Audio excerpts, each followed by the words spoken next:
lawmakers on Capitol Hill are in the spotlight early in 2026, from navigating economic uncertainty to uniting Americans through geopolitical conflicts. Joining me now is Congressman Dan Meuser. He represents the 9th District in Pennsylvania, and he's also the chairman of the House Financial Services Subcommittee on Oversight and Investigation. Welcome to the New York Stock Exchange. Thank you, Ashley. Very nice to be with you.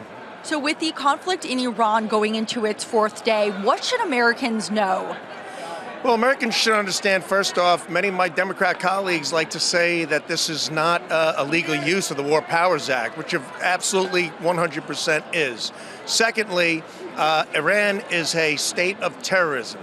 Most of the terrorism that exists throughout our world, both here at home and from Hamas to Hezbollah throughout the Middle East, is funded and managed and orchestrated by Iran. Iran was offered a deal by President Trump. Stop your nuclear development and your uranium enrichment, or we're going to hurt you. We'll stop it for you. Iran refused.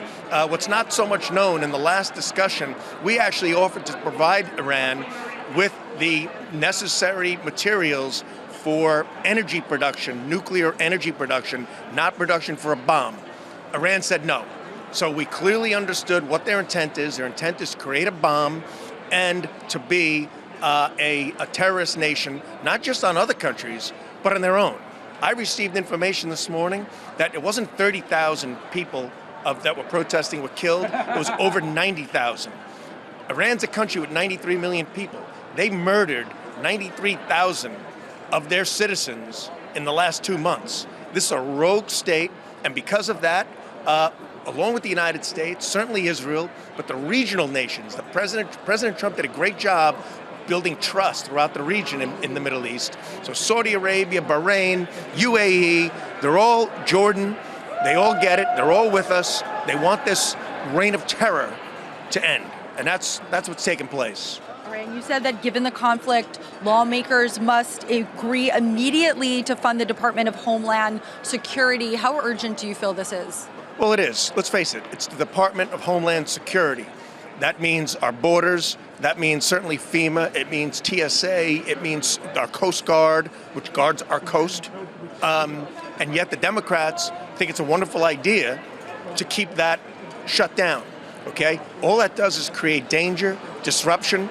And unfortunately, many of us think that is my Democrat colleagues' goal, to help create chaos and blame it on President Trump, so somehow that helps them politically. This is serious business. We need to govern. We need to lead. We can't be playing politics. We need to open DHS back up. It needs to be done this week. We're bringing it to the House floor. All right, and in February, you introduced the SCAM Act. What is that, and what impact can it have? Well, the SCAMS Act was originally written by Bernie Moreno in the Senate. I took it up in the House because it fits perfectly with what we're trying to do, and that's fight consumer frauds and scams. And this will be a big help, and it focuses on social media companies. 25%, maybe even 35% of the scams originate off of social media. So what this is doing is it's requiring social media companies, if they hear about a report of a scam coming from one of their websites or sites, they need to shut it down or at least review it within 72 hours. If they don't, they could be held liable for the scams that are taking place. So it's a very, very serious bill that I think will have bipartisan support, and I'm very happy to be behind it. And what will it require online platforms to do specifically? To investigate it, review it, shut it down for 30 days.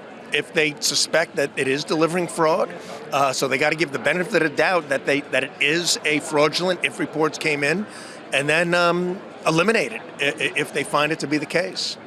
What should Americans be cognizant of when it comes to online scams? If it sounds too good to be true, it is. Do not respond to threats or requests.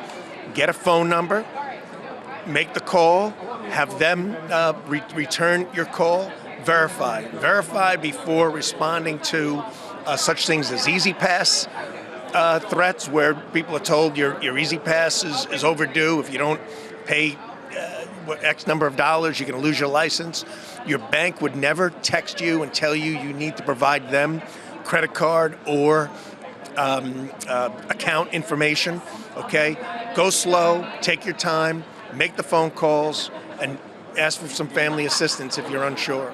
Do you think that specific groups might be especially vulnerable, such as the elderly? Yes, but all groups are. Young people, you name it. Some of these, they're very sophisticated. They're very good at tricking people. So it's certainly seniors. We do our best there to keep them educated as to what your bank would not ask for and what a scam artist would, to bring up those red flags. Some banks are doing it very well, some not as well. Some companies and websites, Google for instance, is doing a very good job. Some social media companies, popular ones, well-known ones, are not. So we need them all to come to a higher level, and because it's not just tens of billions of dollars, it could be $100 billion in scams and fraud that is being perpetrated on the American people. Congressman Dan Meuser, thank you so much for joining us at the New York Stock Exchange. Thank you, Ashley.